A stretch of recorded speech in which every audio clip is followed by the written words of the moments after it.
El Código da Vinci es una fascinante novela de caballería en la que una dama y un caballero de nuestros días parten en busca del Santo Grial. Este bestseller mundial ha vuelto a poner de actualidad un tema eterno. La Europa del siglo XII asistió a un despertar espiritual sin precedentes.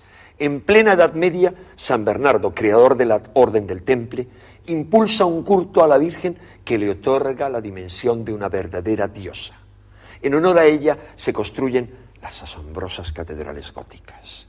Los templarios traen esotéricos secretos de Tierra Santa y se convierten en un poder paralelo al de los reyes y al del propio Papa. Mientras tanto, en el sur de Francia, los herejes cátaros desafían a la autoridad corrupta de la Iglesia romana. Las mujeres obtienen allí una posición social y un poder que les es negado en el resto del mundo. Los trovadores abren la mente medieval a nuevas formas de pensamiento mientras difunden por toda Europa el ideal libertario del amor cortés y hacen de la dama un objeto de veneración. Es precisamente en este contexto donde de pronto surge una poderosa leyenda que va a sobrepasar todos los mitos occidentales precedentes. Una leyenda que es difundida por los romances de caballería a partir de las cortes de la bella y muy libre Leonor de Aquitania. Está centrada en torno a los caballeros de la tabla redonda y a su búsqueda del Santo Grial. ¿Pero qué era ese místico objeto? ¿Por qué se dice que beber del Grial proporciona la inmortalidad, la sabiduría y la sanación? ¿Se trataba de la copa usada por Cristo en la última cena? ¿Contenía acaso su preciada sangre? Y si es así, ¿por qué consideraba herética la Iglesia un mito relacionado con lo que podía ser su más sagrada reliquia? ¿Se inspiraba en antiguas creencias paganas? ¿O tal vez representaba todo eso y mucho más? En compañía de los más prestigiosos especialistas en la materia, intentaremos aproximarnos al misterio del Grial. Veremos que su poderoso influjo se ha extendido desde los templarios y los rosacruces hasta las SS nazis, que pretendían servirse del Grial en su siniestra misión de purificar la raza aria. Y descubriremos que quienes hoy mantienen viva la búsqueda del Grial no ven en él un objeto material, sino el símbolo de la divinidad dentro de nosotros mismos.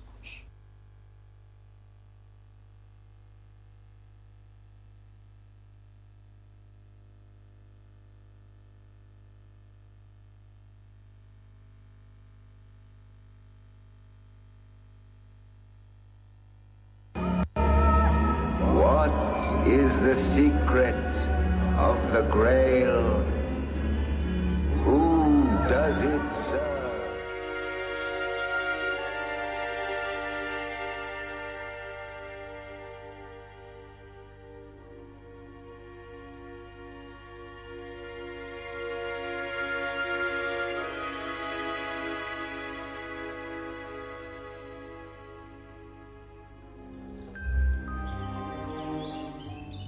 Me envió aquí una orden secreta de Inglaterra a la que pertenecí en otro tiempo. Me pidieron que buscase el lugar donde había sido destruida una hermandad de la Edad Media. Y él dijo: estamos en 1937, el año del Grial, y he estado esperándole. ¿Ha encontrado muchos buscadores del Grial? Sí, muchos. Llegaban en hordas de todas partes y con ideas muy diferentes.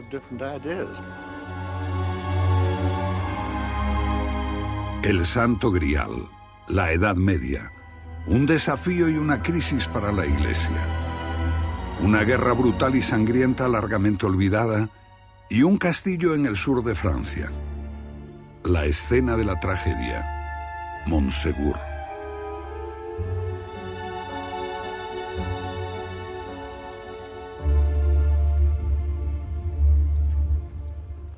Un momento mágico en la mañana del 21 de junio, el solsticio de verano.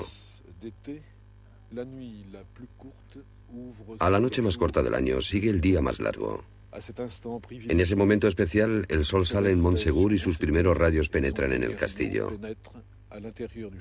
Montségur, el último refugio de los peligrosos adversarios del catolicismo. Montségur, el templo del sol para algunos, para otros, el castillo del Grial. El Grial parece tener tantas interpretaciones como buscadores. ¿Existió de verdad o es un símbolo de otros grandes secretos, la búsqueda de algo más? Este fue el principal misterio de la Edad Media. Para algunos era el Santo Grial.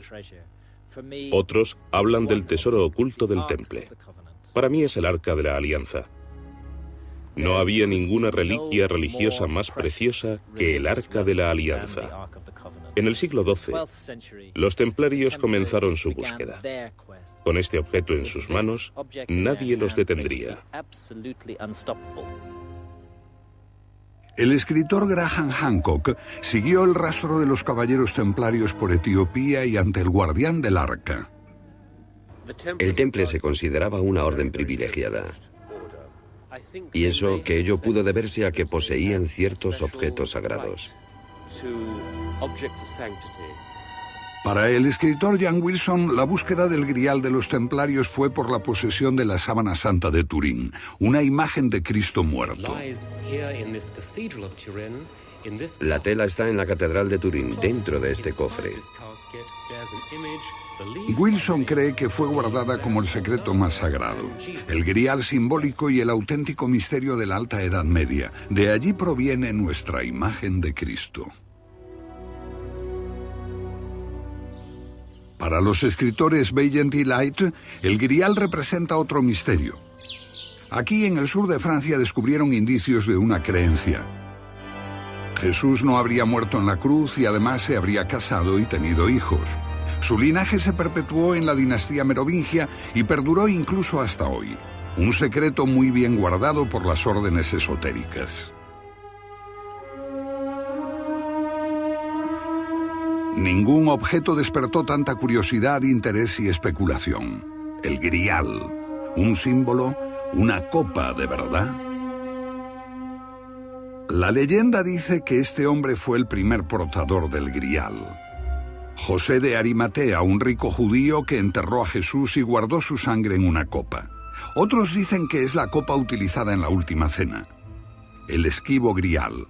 Los ingleses lo ubican en Glastonbury, donde se supone que ha estado oculto durante siglos. Los actuales buscadores del Grial lo han situado en esta pequeña ciudad rural. Parece que algunos están haciendo un negocio muy bueno.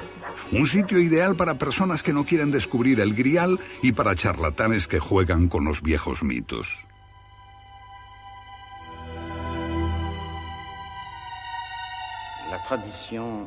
En la tradición celta, a José de Arimatea se le considera el tío abuelo de Jesús. Esta historia se corresponde con las leyendas gnósticas que llegaron hasta nosotros a través de los evangelios apócrifos. Esos textos también nos dicen que José de Arimatea usó la copa que Jesús utilizó en la Última Cena para recoger su sangre cuando lo bajaron de la cruz. Para llevar dicha copa a un lugar seguro, José de Arimatea viajó a la Armórica en Bretaña y a Glastonbury en Gran Bretaña, donde, según la leyenda, el Grial fue enterrado en una colina. La leyenda relata que se convirtió en el padre de la iglesia celta, lejos de Roma, en verdes islas de bardos y druidas. Un mundo de tradiciones populares que nadie conoce mejor que el escritor e investigador bretón Jean Marcade. Los druidas tenían una visión muy espiritual del mundo y creían en una vida después de la muerte. Por eso, el mensaje cristiano fue aceptado fácilmente por la población celta. Muchos druidas empezaron a profesar la nueva religión. En sus rituales, no obstante, los cristianos celtas conservaron sus antiguos símbolos y creencias mágicas, especialmente su culto a las piedras y a los árboles que consideraban sagrados.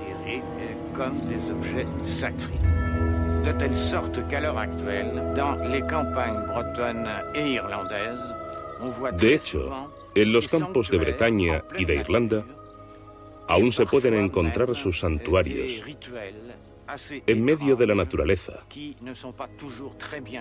y vestigios de extraños ritos.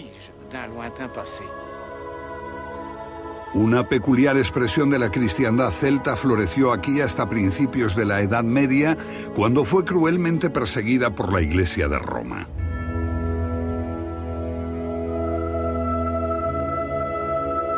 La historia afirma que esto arruinó la abadía erigida sobre el sepulcro del rey Arturo, pero es dudoso que él haya estado alguna vez aquí. Arturo parece pertenecer más al reino del mito y la leyenda que al mundo de la historia. Arturo, el rey de la tabla redonda y la búsqueda del Grial. Arturo fue un personaje histórico, pero no un rey. Era un líder guerrero, un general en la tradición romana, probablemente ataviado como un centurión, y se unió con las tribus británicas en su lucha contra los invasores sajones. Obtuvo un importante éxito militar cerca del monte Vado, al suroeste de Inglaterra, y protegió a los bretones del dominio sajón durante 50 años. Podría ser que Arturo hubiese empezado su campaña desde el sur de Cadbury, en esta colina fortificada que data de la época romana.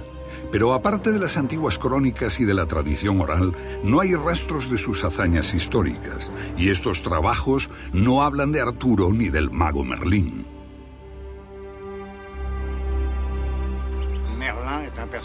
Como Arturo, Merlín también era un personaje histórico.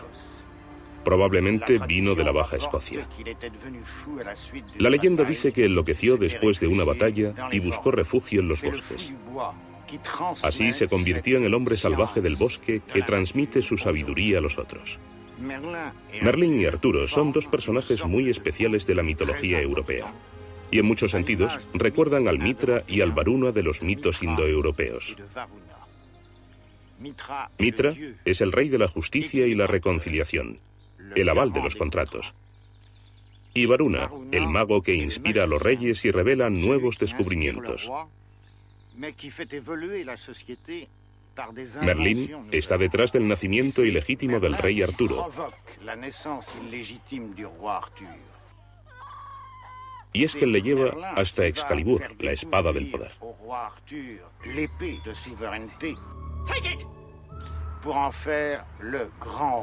Para convertirlo en el gran monarca que se espera restaure el poder y la grandeza del reino. Entonces es cuando Merlín desaparece y deja que Arturo actúe solo.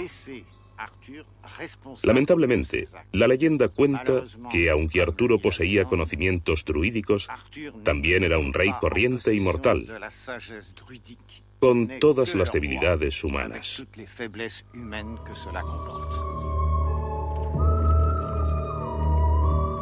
Arturo recibe la espada Excalibur y el poder de una mujer, la Dama del Lago. Pero todo se derrumbó cuando los perros de la guerra se desataron y el país quedó devastado y yermo.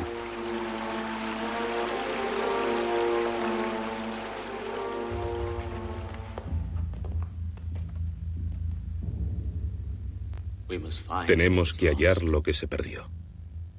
El Grial. Solo el Grial puede restaurar la fertilidad perdida. Busquen por todas partes. Solo el Grial puede redimirnos. Hallar el Grial o morir. The king has spoken. I will ride forth in the name of that quest. We will find this Grail or die.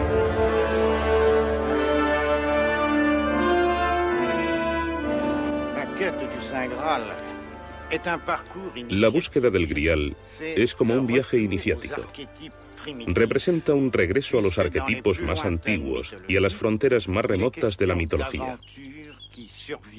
Es un relato de aventuras, en el sentido de que tenemos un héroe mitológico que deja su hogar para recuperar un objeto perdido que fue escondido en algún lugar del mundo, o en una isla en medio del océano, o en un profundo bosque.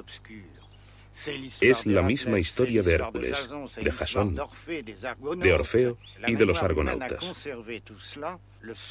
Estas imágenes son parte de la memoria humana. La búsqueda de lo que se perdió está arraigada en nuestro inconsciente colectivo. Así, tanto en el ciclo del Grial como en las novelas de la Tabla Redonda, los caballeros salen al encuentro de aventuras. Pero en realidad, estas aventuras representan una búsqueda interior. Quieren encontrar la verdad dentro de ellos mismos, porque en este mundo estamos ciegos. Por eso, quienes buscan el Grial deben ser puros. Son los únicos que pueden romper las ataduras de este mundo y hallar el camino al castillo de cuento de hadas, donde está guardado ese sagrado cáliz o vaso, buscado por muchos y encontrado por muy pocos. Una búsqueda tan vieja como el hombre mismo. El Grial de Arturo también puede ser un caldero que proviene de tiempos anteriores a la era cristiana, cuando los druidas gobernaban el mundo celta. Uno de los objetos mágicos de la mitología celta era un caldero que fue traído de unas islas situadas en el lejano norte.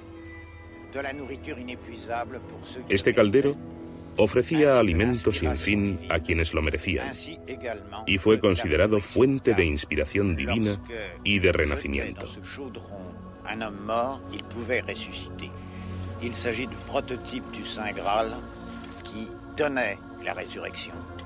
Los muertos que se echaban dentro volvían a la vida.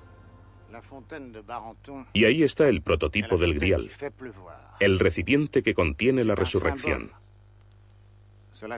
El manantial de Barenton tiene el poder de hacer que llueva. Simboliza el agua que cae en la tierra y da vida y fertilidad. El manantial es femenino y destaca la importancia que tenían las deidades femeninas en el mundo celta. La diosa del agua era el hada Viviana, a quien Merlín encontró en el manantial de Barenton. Y Viviana es también la dama del lago, la que suministra la vida que germina en la tierra. La hembra da la vida, simbolizada por el agua, así como el calor y la energía, simbolizados por la luz del sol. Así converge con el Grial, porque el Grial es un vaso guardado por una mujer y contiene una bebida que brinda inspiración, inmortalidad, sabiduría y sanación. La sangre de Cristo en términos cristianos. El agua que brota de la tierra en términos paganos. Pero estamos ante el mismo símbolo. Durante 10 años y un día lo buscó. ¿Es mucho? Pero dime, ¿has encontrado lo que buscas? No he encontrado nada, solo dolor y muerte. Morgana es la madre tierra, la diosa madre, guardiana de los misterios del pasado. ¿Has buscado mucho? Los hombres no se merecían poseer ese poder ni ese conocimiento. Ella es la Madre Divina que ama y alimenta a sus hijos. Bebe y ven conmigo. Este es un mito de tiempos inmemoriales, un mito casi perdido, pero que más tarde sería transmitido por los poetas celtas y adoptado por la imagen cristiana del Grial. Por esta razón, el Grial está hoy con nosotros. No podemos olvidar lo que significa la gran madre de los tiempos precristianos, la diosa primigenia, que nos hace conscientes de nuestra inmortalidad. Ese misterioso Grial perdido en un castillo, en lo profundo de un bosque o en una isla en medio del océano. Pero hay otra tradición, y nos dice que la historia fue diferente.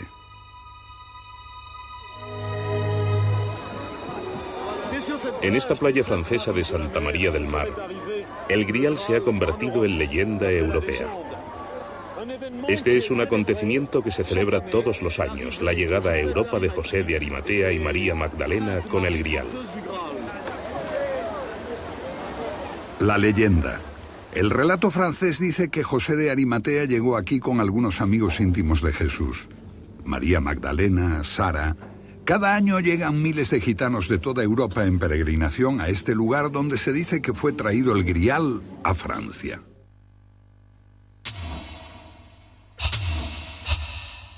Y también aquí estalló un viejo conflicto dentro de la cristiandad y hubo una guerra.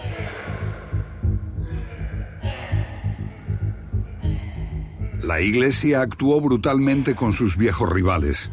Una corriente de gnósticos, los cátaros, los que pasaron por la catarsis, los perfectos, los purificados. Una crisis en la cual la leyenda del Grial surge de nuevo, una tragedia que acabaría en Montsegur.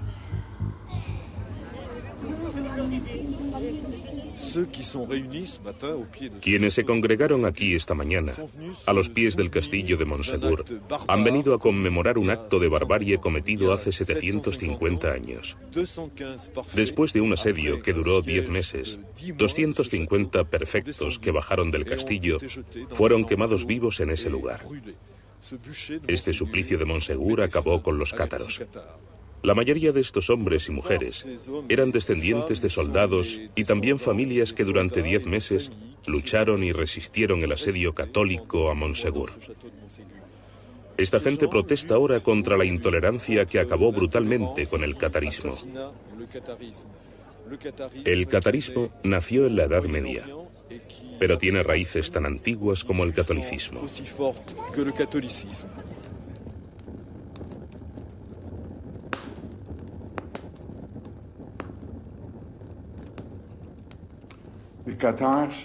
Los cátaros no fueron precursores de la Reforma. No eran herejes de la fe católica o protestante. Esta fue una fe muy diferente y se remonta al cristianismo primitivo e incluso antes, cuando la gente sentía ya que este era un mundo de sombras, extraño a la verdadera realidad, al mundo espiritual y divino. Y creían que podían encontrar en sí mismos el mundo real. No necesitaban intermediarios, ni a la Iglesia ni a la Biblia. En 1945, unos campesinos egipcios de Nag Hammadi encontraron una biblioteca de viejos pergaminos. Habían sido escondidos en los albores de la cristiandad por hombres perseguidos. El descubrimiento dio fama científica mundial a Gilles Quispel. Los documentos que ayudó a traducir y publicar eran las enseñanzas de los gnósticos. Para los gnósticos, este mundo no es el real, sino una vaga sombra. La clave de la verdad es la gnosis. El verdadero conocimiento está en el corazón. Para ellos, eso es lo que enseñó Jesús. Estas son las palabras secretas que Jesús dijo y que Dídimo Judas Tomás escribió. El Evangelio gnóstico de Tomás, rechazado por la Iglesia, afirma que recoge las verdaderas palabras de Jesús, escrito antes que los de Marco y Mateo. Los Evangelios de Lucas y Juan llegaron incluso 2 o 3 generaciones después de Cristo. Los cátaros eran gnósticos. Ellos recogieron la herencia de los antiguos gnósticos que vivieron en Alejandría, en Egipto, a comienzos de nuestra era. Esos gnósticos eran judíos que vivían en el exilio y habían descubierto en su corazón a un Dios desconocido. Pero no pudieron encontrar a ese mismo Dios en este mundo, lleno de maldad y miserias. Entonces, concluyeron que este mundo había sido creado por un Dios menor, Jehová, su deidad tribal.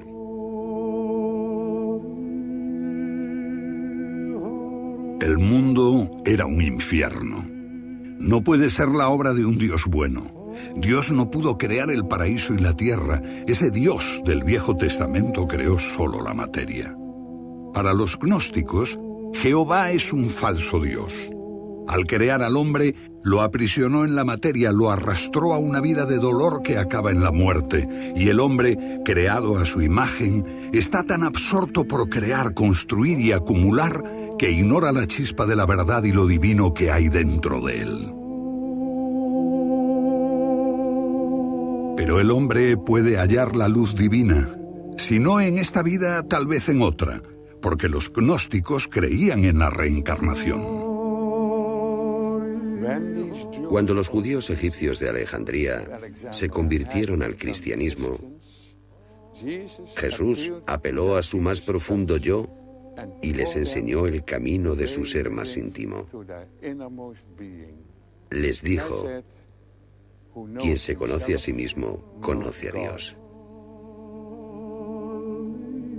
Para los gnósticos, Jesús no era el Hijo de Dios, sino un mensajero que enseñaba el camino hacia el auténtico yo, un camino interior. Para la Iglesia, Jesús murió por nuestros pecados. Nuestra única esperanza está en la misericordia de Dios con la intermediación de la Iglesia. La Iglesia debe señalar el camino y nosotros obedecer. La Iglesia se convirtió en una organización perfecta. Creó una confesión de fe, un dogma en el que había que creer, un canon de la Biblia que había que aceptar, y un obispo que decidía lo que era verdad y lo que no. Los gnósticos, en cambio, no creían en ninguna autoridad externa. Solo se guiaban por la gnosis de su corazón, y nada mejor que eso. Amargas disputas teológicas dominaron el primer siglo de nuestra era. Nicea, año 324. Constantino, el primer emperador romano en abrazar la fe, convoca a los obispos. Lo que Constantino impone se convertirá en la base del credo cristiano hasta hoy. Creemos en un Dios creador de todas las cosas visibles e invisibles, y en un Señor, Jesucristo, el Hijo de Dios engendrado por el Padre. Como estadista, Constantino opta por la organización. El catolicismo prevalece. Las doctrinas gnósticas mueren en la hoguera. Una fe personal. Los gnósticos quedan indefensos cuando esa iglesia poderosa comienza a perseguirlos. En un siglo son prácticamente aniquilados. Algunos huyen a las remotas montañas de Armenia, un refugio que los mantiene a salvo durante 500 años. Cerca del año 1000 son obligados a marcharse a Bulgaria. Allí recobran poder. Sus predicadores encuentran seguidores en el norte de Italia, Francia, Alemania e incluso en Inglaterra. Un desafío creciente para la Iglesia. El terreno más fértil lo hallan en el sur de Francia, el Languedoc, una región sin igual en Europa.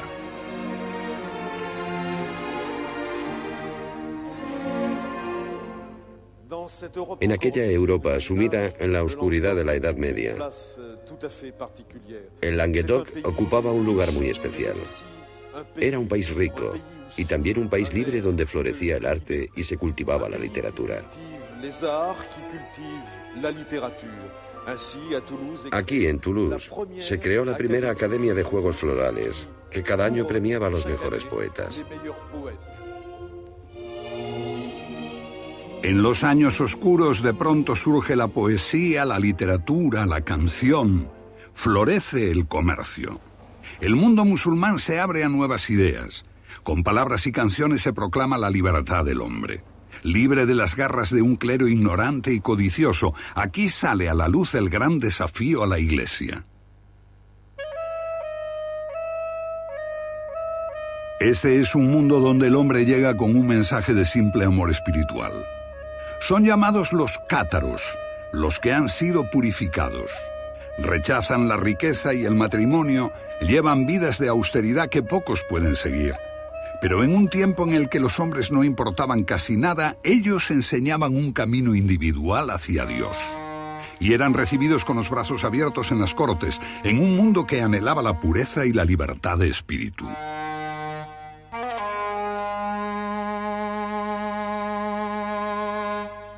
Este es el primer país donde son libres para difundir su palabra y desde aquí ayudan a promover una cadena de hechos que cambiarán la Europa medieval. Un giro en la historia que maravilla aún a los eruditos de hoy.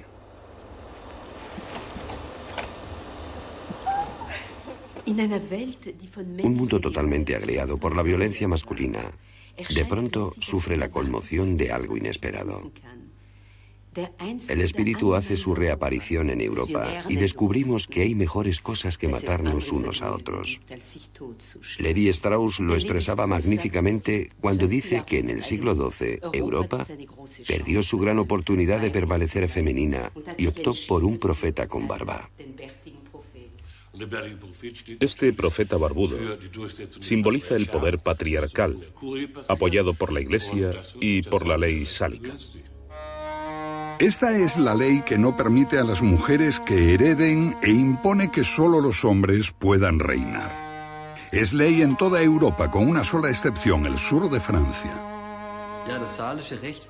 En Aquitania no regía la ley sálica.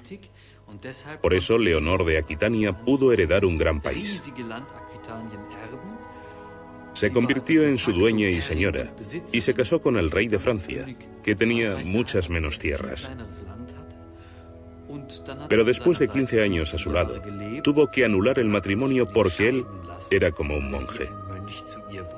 Esto fue escandaloso en aquellos tiempos, pero mayor escándalo fue su posterior matrimonio con Enrique II, heredero del trono de Inglaterra. Los recién casados reinaban en unos dominios que se extendían desde las fronteras de Escocia hasta los Pirineos, y en los cuales se daba cita una gran variedad de culturas, lenguas y gentes. Para mantener unido este reino, Leonor tuvo una idea fantástica. Se valió de la antigua saga celta de Arturo y el Grial para crear una ideología nueva en todas sus tierras.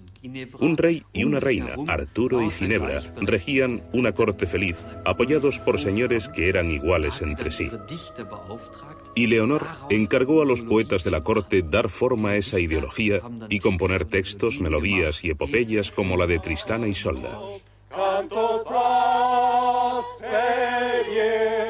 Hombre y mujer iguales. La semilla cae en tierra fértil. Los cátaros, que respetan al individuo y reconocen a las mujeres como sacerdotes, al igual que los hombres, preparan un nuevo espíritu en este país de trovadores. Los poetas empiezan a alabar a las hijas de la aristocracia cátara en busca de lo divino. En un tiempo en que no interesaba el amor, de pronto se canta al amor espiritual y al amor carnal. Los trovadores abren la mente medieval a nuevas formas de pensamiento mientras difunden el amor cortés por Europa y hacen de la mujer un ídolo. Este es el clima en el que finalmente surge un nuevo mito, la aventura de la búsqueda del Santo Grial. Esta aventura tendrá múltiples versiones, hasta la más completa, la de Wolfram von Eschenbach. Dichas versiones se extenderán por toda Europa, desde castillos como estos, que llegaron a ser auténticas cortes literarias.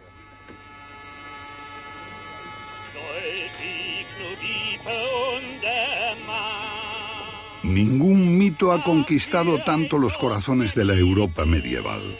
Nos habla de combate caballeresco, de amor y búsqueda, de la sangre de Cristo, de José de Arimatea, el esquivo Grial y su misterioso castillo donde el mismo Cristo ofició la misa final.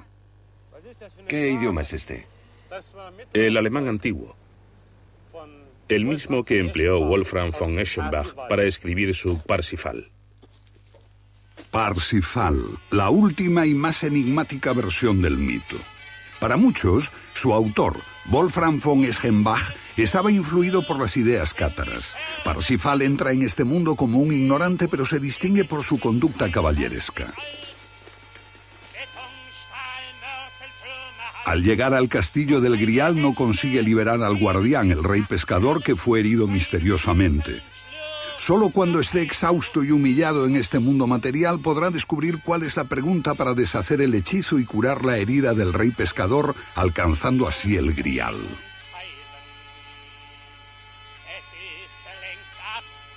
Es el camino que conduce a la pureza, un camino hacia lo divino, y después de los cátaros otras ideas se pusieron en marcha. Von Eschenbach lo escribe en este castillo de Wildenburg bajo la mirada de una poderosa orden, la de los caballeros templarios. Dedicada por el Papa a los cruzados, ellos han buscado otras creencias.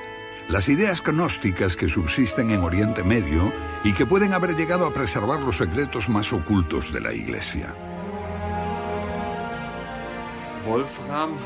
Wolfram von Eschenbach y las historias templarias del Grial. Eschenbach menciona a los templarios como los caballeros del Grial, ¿verdad? Sí, él codificó estos secretos en sus epopeyas, donde Parsifal permanece siempre puro. Por supuesto, también los templarios tenían sus secretos. La orden tenía un estatuto secreto. Y sin duda también debían haber poseído conocimientos y cultos secretos.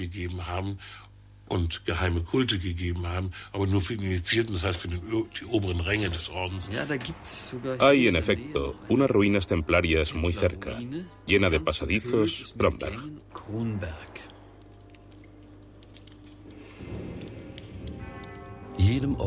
Los templarios tenían prohibido bajo amenaza de muerte revelar a nadie sus rituales secretos y sus reglas. Y sus castillos, casi todos en ruinas, eran extraterritoriales. Tenían un estatus especial, como si pertenecieran a otro poder religioso y secular. ¿Por qué era todo tan secreto si no tenían nada que ocultar?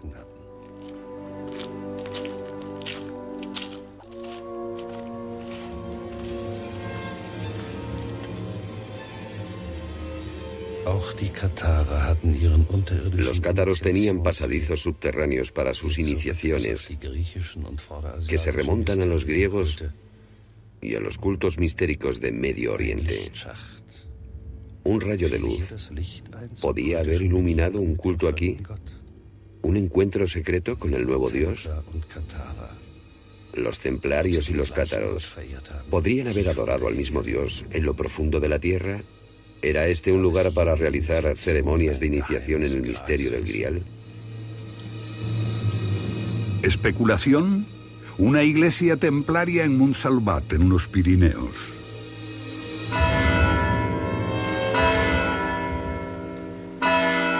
Y contiene asombrosas muestras de cultos muy antiguos, bastante ajenos a la Iglesia de Roma. La cabeza de Sofía, que simboliza la verdad gnóstica. Símbolos de dioses paganos y de estrellas como Orión, la constelación del antiguo Egipto, venerada como el dios Osiris.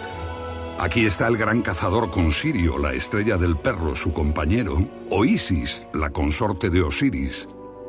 Dioses egipcios de la resurrección, la pirámide, incluso el caldero de los druidas celtas. Algo iba a ocurrir. Los templarios serían destruidos después, pero antes la Iglesia destruyó a los cátaros.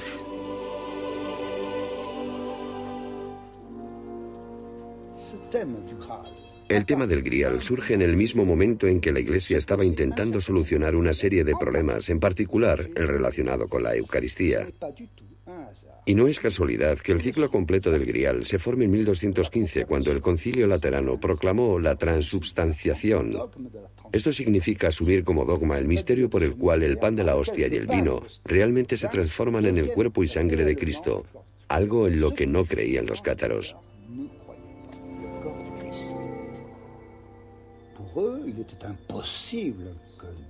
El cuerpo de Cristo. Para ellos era inconcebible que Dios pudiera reencarnarse en un cuerpo vil y material, un cuerpo humano, una creación diabólica. Para ellos la vida de Cristo en la tierra solo había sido una apariencia de vida humana. Su pasión, su muerte en la cruz, habían sido también una simple apariencia. Era imposible que estuviera realmente presente en la hostia. La Eucaristía y el Grial. La sangre de Cristo. Armas para las mayores pruebas que la Iglesia tenía que enfrentar. No eran las únicas. La Orden de los Franciscanos se fundó para reconquistar el corazón de los pobres casi entregados a los cátaros. Roma utiliza la aguda mente de Santo Domingo contra los gnósticos. En el debate teológico estaban a igual altura, pero la nueva orden de los dominicos crearía un arma muy especial para la ocasión: la Inquisición, que impuso el miedo en los siglos venideros. Y Roma hizo un llamamiento a las armas. Estimulados por la promesa del Papa de saqueo y conquista, los ejércitos cristianos del norte se unieron en una cruzada sin parangón contra otros cristianos. En pleno verano de 1209, el ejército del norte de Francia, apoyado por holandeses, frisones y germanos, llegaron ante esta formidable ciudad de Béziers. Una ciudad impresionante y amurallada, con 15 o 20.000 habitantes y 200 cátaros, cuya entrega reclamaron a la población los enviados papales. Cuando al día siguiente cae la ciudad, el enviado papal ordena: matadlos a todos, Dios reconocerá a los suyos en el cielo. Las iglesias fueron el escenario de la masacre y el escándalo.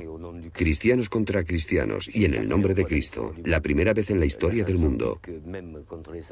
La historia dice que no lo habíamos hecho peor incluso contra los sarracenos.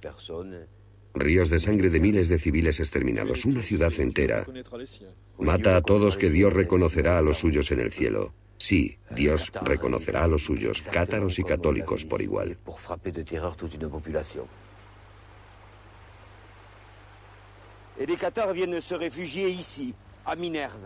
Algunos cátaros se refugiaron aquí en Minerva, un pequeño pueblo en las montañas que parecía inaccesible. Y se repitió la segunda gran tragedia de las cruzadas. Esa vez fue el suplicio en la hoguera.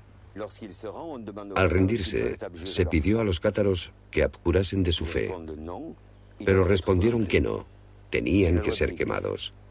Era la ley de la Iglesia. Allí, en aquel prado, se apiló la leña. Serían arrojados en ese lugar, pero decidieron saltar ellos mismos. Estaban convencidos de que su martirio les conduciría directamente al cielo, a la divinidad. Y saltaron y murieron 140 hombres y mujeres fieles a su fe.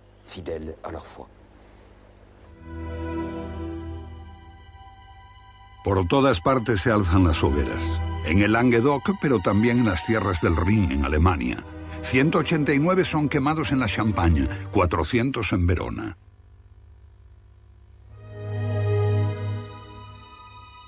El Languedoc, la región más rica de Europa, es pasada a cuchillo. Languidece bajo un siglo de cruzadas y persecuciones mientras la Iglesia maldice a los cátaros.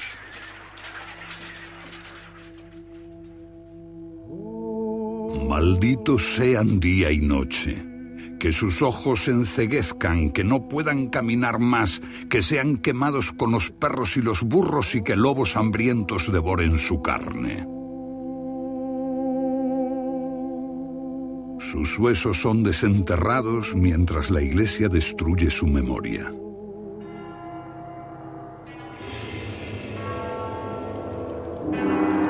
Pero es la Inquisición la que destruirá el espíritu del Languedoc. Hasta el pueblo más pequeño, cada granja es escudriñada. Se le dijo a la gente: bien, probadnos que sois sinceros. Traicionad a vuestros padres. La traición se institucionalizó y toda esa sociedad se derrumbó.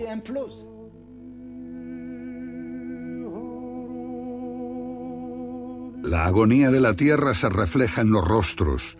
No obstante, deberán pasar 100 años antes de que muera el último cátaro. El Languedoc está exhausto, su gente literalmente diezmada. La oscuridad durará siglos. En Montségur, la montaña refugio de los cátaros, la tragedia llega a su clímax. El asedio acaba tras 10 meses. Pero poco antes, un líder cátaro y 3 hombres atraviesan las líneas enemigas y desaparecen en los centenares de grutas de las proximidades.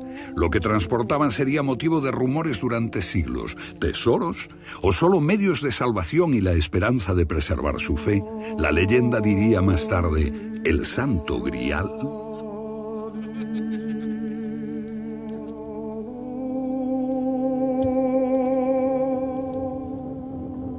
En las proximidades de Montségur, 220 cátaros murieron en la hoguera. La historia la escriben los vencedores. Aunque ningún cátaro mató a un católico, la Iglesia los definía como brutales asesinos, peores que los bárbaros.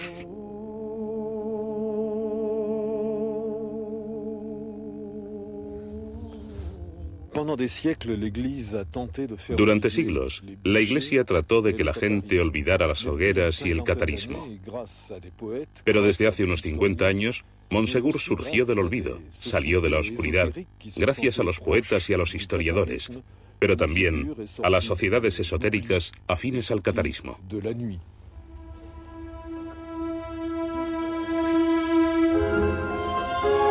Las sociedades secretas y los grupos esotéricos tienen un profundo interés en el Grial, el símbolo de una búsqueda interior. De ese ambiente proviene Antonin Gadal, autoproclamado profeta de los cátaros y residente en las proximidades de Montsegur. Cuando era joven, el inglés Walter Burkes estuvo cerca de él.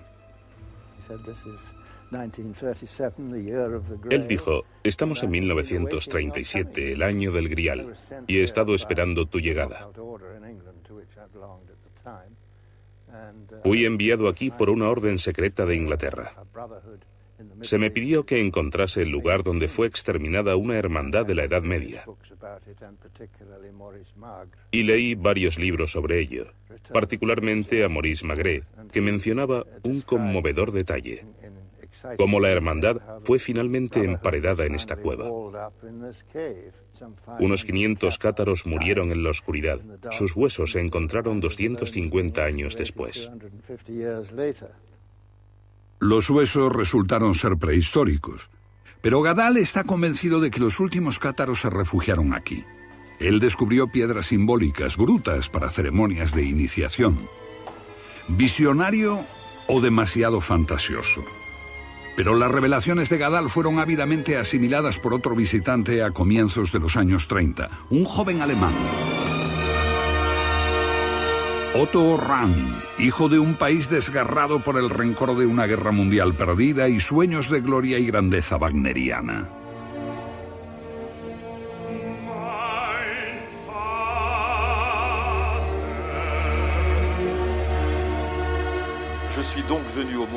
Nací bajo el brillo mágico del Grial. Parsifal, Sigfrido, Odín, Botán fueron mis padrinos. Sin este alemán romántico, Otto Rahn, no habría existido un renacimiento del Grial, ni de Montsegur, ni de los cátaros. Otto Rahn, inspirado por Gadal, explora con esmero las grutas y montañas próximas a Montsegur y publica un libro, La Cruzada contra el Grial. Un libro que él pensaba sería traducido en todo el mundo. Y así alemanes, holandeses, ingleses, todos vendrían a este lugar para visitar las cuevas de iniciación de los cátaros, los portadores y adoradores del Grial. El autor de este libro maravilloso sabía que Montsegur era el auténtico castillo del Grial. Sacado de contrabando de Montsegur, la noche antes de su caída, el Grial fue escondido en las grutas cercanas, dice Rahn. Otto Rahn visita con frecuencia a la familia de Christian Bernadotte y Bernadotte queda fascinado por el alemán. En su doctrina, el partido sería inmutable y su organización fuerte como el acero y como una orden en todas partes. Hitler funda su imperio con la intención de que durase 1000 años. Pocos se dieron cuenta de que su proyecto se inspiraba en la ideología mistérica y el ocultismo. Su principal exponente fue un hombre de inmenso poder, Heinrich Himmler, Führer de las SS, el jefe de la Gestapo. A Himmler le gustó el libro de Rahn, quedó fascinado por el Grial, y Rahn fue admitido en las SS como miembro del equipo de Himmler.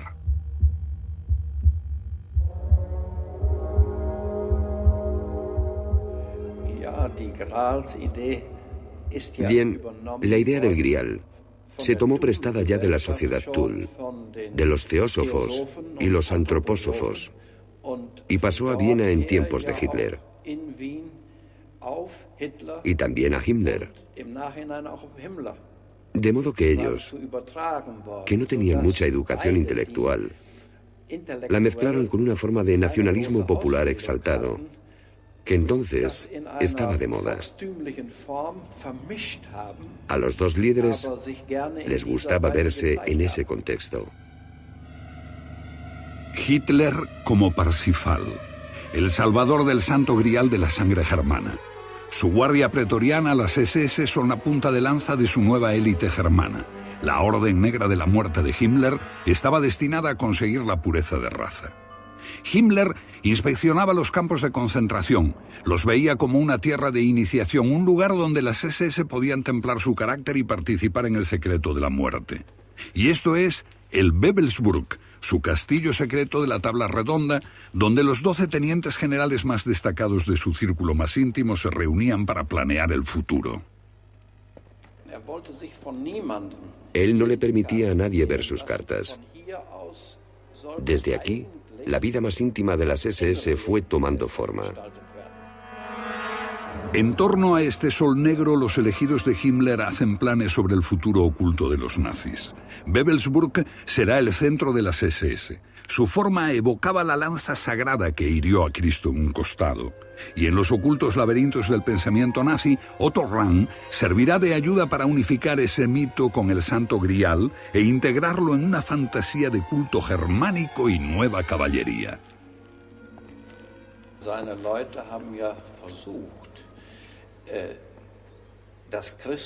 Su gente trató de doblegar a la cristiandad de tal forma que sus verdaderos orígenes deben de buscarse en la cuna de los arios y no en Oriente Medio.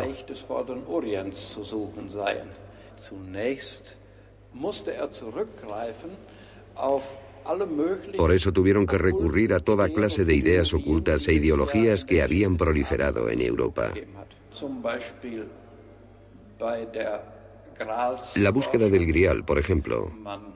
Los nazis utilizaron a los cátaros para probar que desde comienzos de la Edad Media ya existía ese cristianismo que ellos decían representar, con el fin de obtener poder sobre la gente. De alguna forma, las SS querían conquistar la conciencia europea introduciendo un nuevo culto. Y no es necesario recordar que la población quedaría atrapada por completo en un nuevo tipo de oscura esclavitud.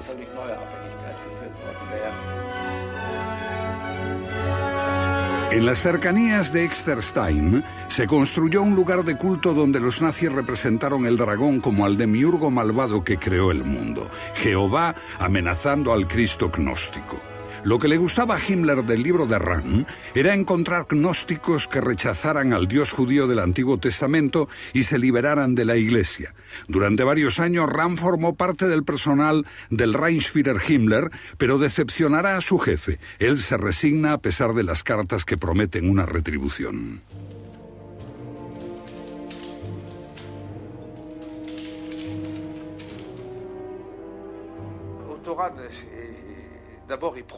Otto Rahn, lo primero de todo, está horrorizado por su experiencia en un campo de concentración. Él va a Oranienburg, a Buchenwald, a Dachau y presencia los crímenes. No ve las cámaras de gas, pero sí la brutalidad y el horror. Probablemente esto supone un gran trauma. Y luego le envían a aquellas infames casas de Leversborn, donde jóvenes muchachas arias, hermosas, todas rubias, ofrecen sus cuerpos para parir niños. Todo esto le horroriza profundamente.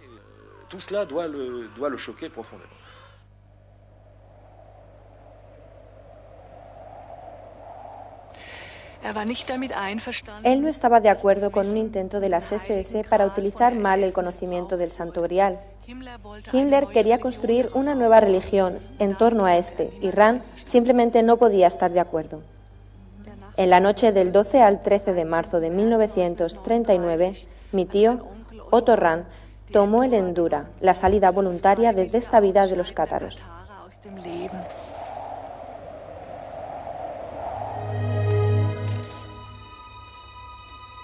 Pero el interés volvió a despertarse. Actualmente, cada año miles de personas visitan las cuevas y el castillo de Montségur, no por las fantasías nazis, sino para intentar tocar una fe apacible que fue borrada desde la tierra. La mayoría simplemente se buscan a sí mismos, aunque algunos también van en busca del Grial.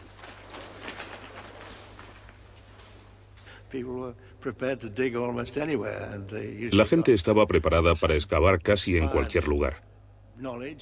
Posiblemente estaban inspirados por alguna fuente de conocimiento sobrenatural para saber dónde excavar. Pero el Grial no es un objeto material que tú puedas encontrar físicamente. Es un símbolo que se refiere a la posibilidad de absorber algo de lo divino. Obviamente, si tenemos una experiencia con lo divino, no podemos absorberlo, solo lo que nuestra capacidad nos permita. Simbólicamente, la copa puede contener alguna porción de la luz divina. Así que en realidad, la búsqueda del Grial es la búsqueda en nosotros mismos.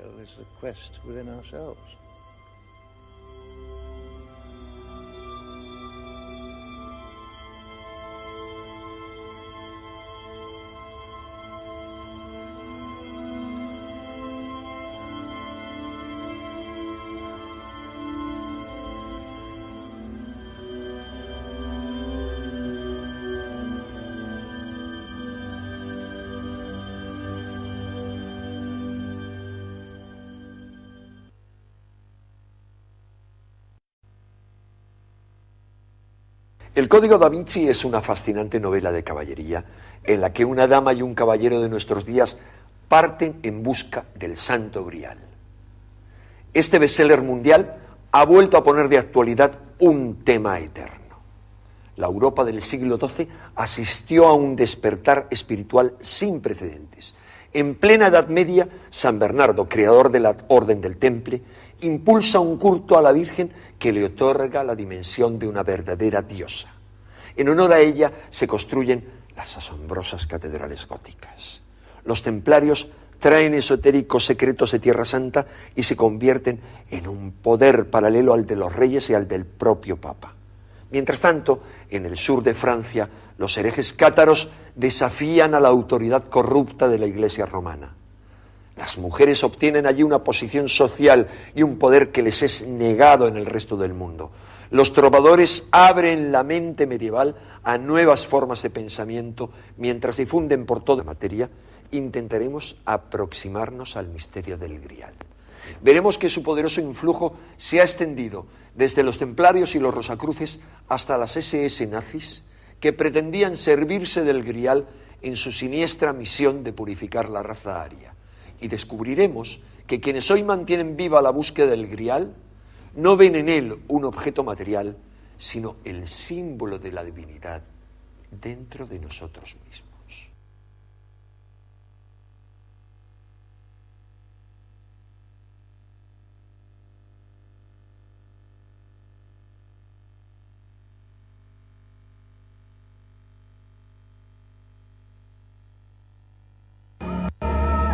What is the secret of the Grail? Who does it serve?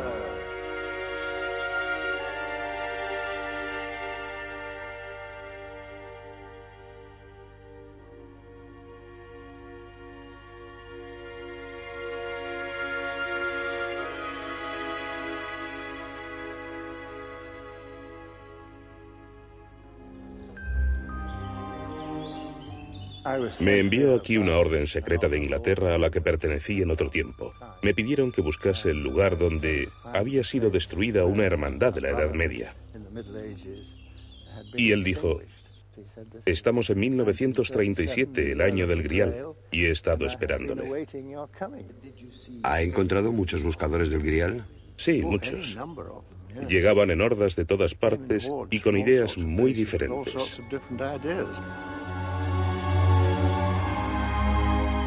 El Santo Grial, la Edad Media, un desafío y una crisis para la Iglesia.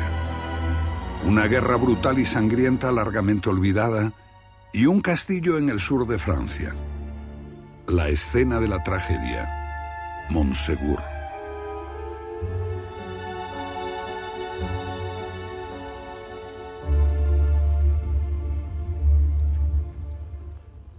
Un momento mágico en la mañana del 21 de junio, el solsticio de verano. A la noche más corta del año sigue el día más largo. En ese momento especial, el sol sale en Montségur y sus primeros rayos penetran en el castillo. Montségur, el último refugio de los peligrosos adversarios del catolicismo. Montségur, el templo del sol para algunos, para otros, el castillo del Grial. El Grial parece tener tantas interpretaciones como buscadores. ¿Existió de verdad o es un símbolo de otros grandes secretos, la búsqueda de algo más?